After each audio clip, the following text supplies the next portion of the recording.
Hi నమస్తే అండి. ఈరోజు మనము ప్రోటీన్ రిచ్ బ్రేక్ఫాస్ట్ తయారు చేసుకుందాము. దానికి కావాల్సిన పదార్థాలు చూద్దాము. 1 కప్పు నానబెట్టిన పెసరపప్పు తీసుకున్నాను. అదే కప్పుతో ఓట్స్ నానబెట్టుకున్నాను. అలాగే సన్నగా కట్ చేసిన క్యారెట్ ఒకటి, సన్నగా కట్ చేసిన ఆనియన్ ఒకటి, కొన్ని బఠానీ సరిపడా, సాల్టు, కొత్తిమీర సగం కట్ట, ఒక 2 పచ్చిమిర్చి సన్నగా కట్ చేసుకున్నవి, ఎల్లిపాయలు సన్నగా కట్ చేసుకున్నవి ఒక 4, ఔషధ గింజల పొడి 2 టేబుల్ స్పూన్, జీరా పౌడర్ హాఫ్ టేబుల్ స్పూన్, ధనియా పౌడర్ హాఫ్ టేబుల్ స్పూన్. ఇప్పుడు ముందుగా మనము తయారు చేసుకోబోయే విధానము చూద్దాము. ఒక చిన్నది మిక్సీ జార్ తీసుకొని ఈ మిక్సీ జార్లో నానబెట్టిన పెసరపప్పు వేసి మెత్తగా గ్రైండ్ చేసుకుందాము. ఒకసారి మూత తీసి చూద్దాము. వావ్, ఈ విధంగా అయితే సరిపోతుంది. బాగా మెత్తగా కూడా అవసరం లేదు. ఇప్పుడు ఇవన్నీ ఒక బౌల్లో వేసి మొత్తం కలియపెట్టుకుందాము.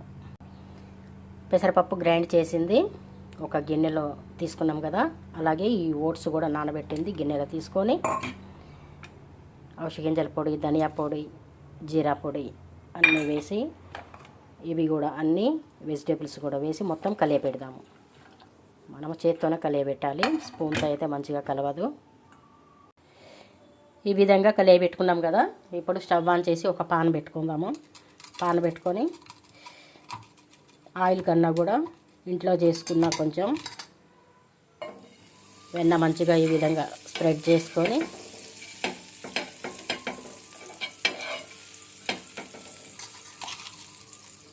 ఇప్పుడు ఇవి చిన్నగా కట్లైట్ లాగా చేద్దాము.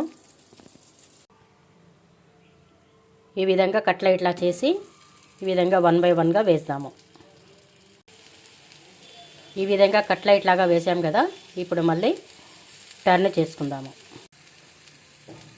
ఇప్పుడు టర్న్ చేసుకున్నాం కదా, మళ్ళీ కొంచెం ఈ వెన్న వేద్దాము.